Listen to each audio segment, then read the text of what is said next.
Mate, welcome.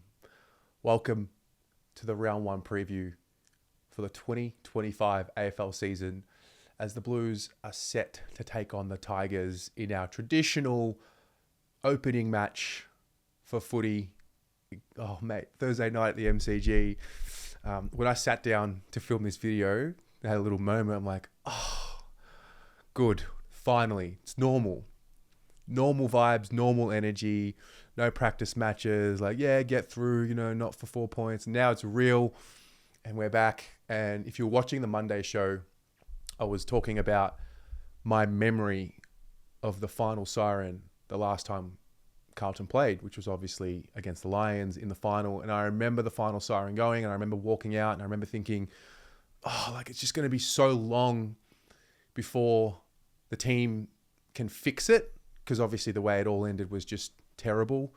I think everyone was pissed off, clearly, external, internal, like everyone just pissed off. It was just a bad representation of where I think the team has come from and just a really shitty situation. And so finally, you get through that off season and you get through practice matches and all of that. And you're here now.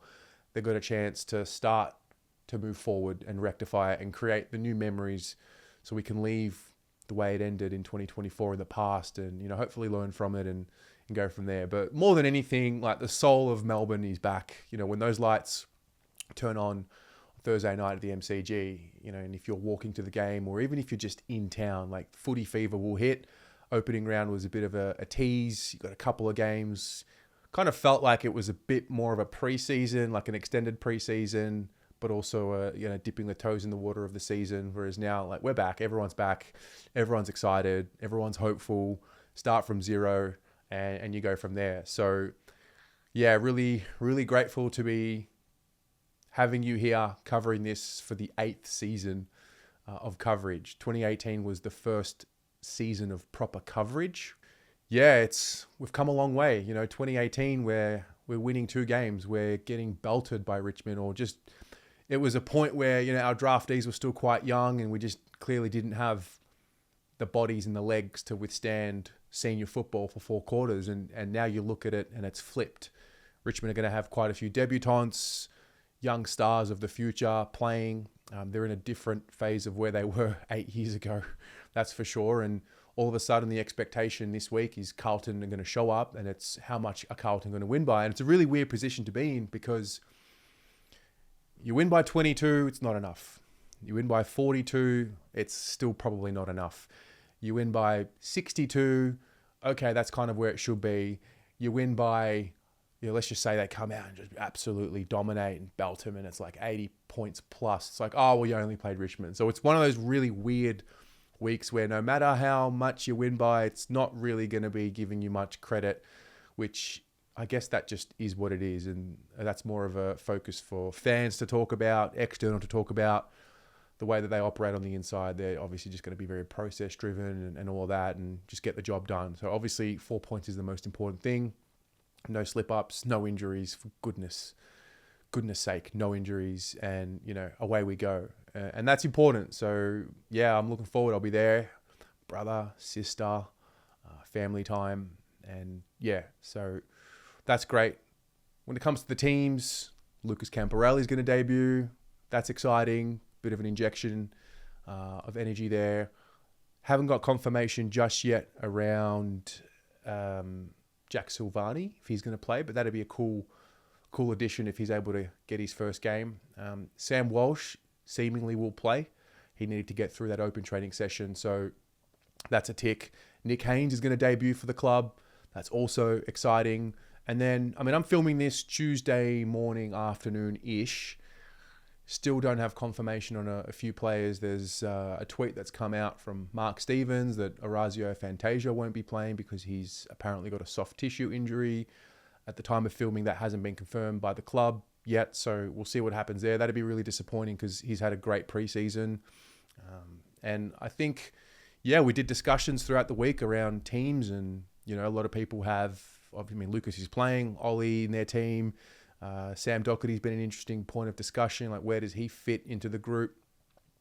Elijah Hollands, bit of a question mark around his involvement with the main group. We didn't see him feature extensively in the preseason with full minutes, but that just might be part of his management load. Who knows? So there's a few question marks there, but the reality is the team's there.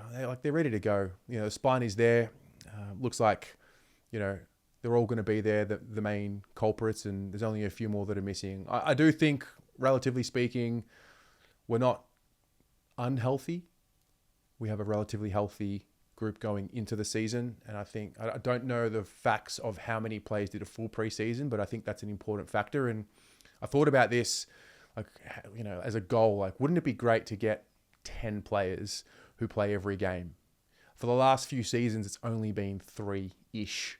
So, health is obviously going to play a big part in the year. Injuries are going to come because that's the nature of the game. Everyone accepts that.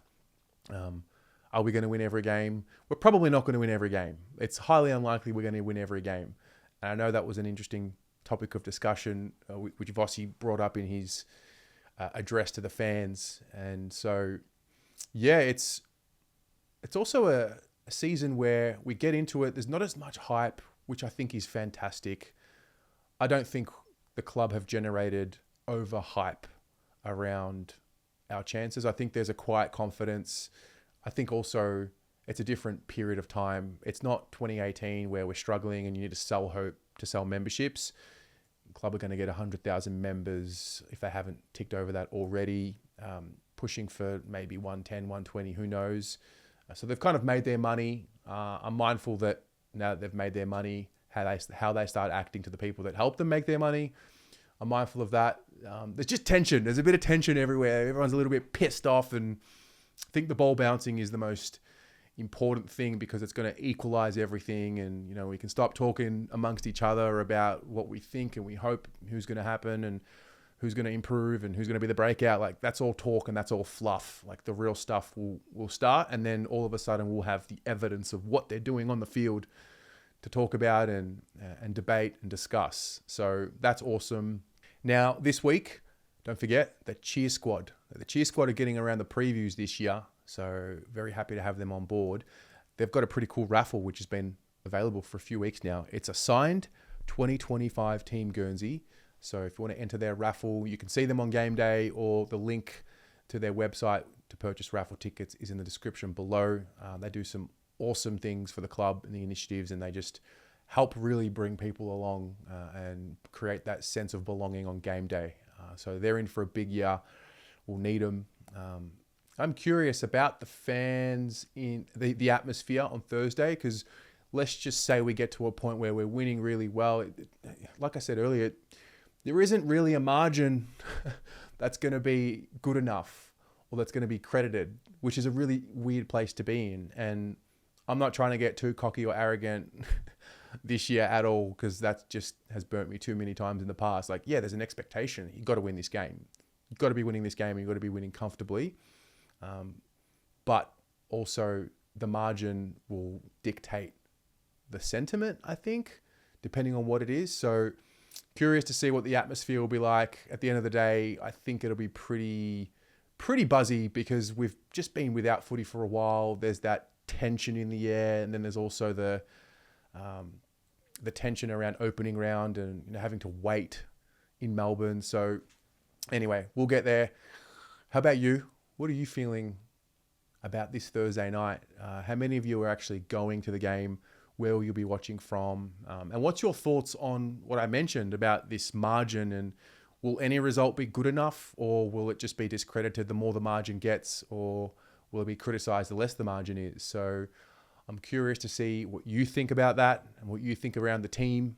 We have done quite a few team selection chats, but now that we've got some fresh information around bodies and who's available and who's playing, I want to get your thoughts. So share with us in the comments below. So good to be back. See you at the MCG. Go Blues.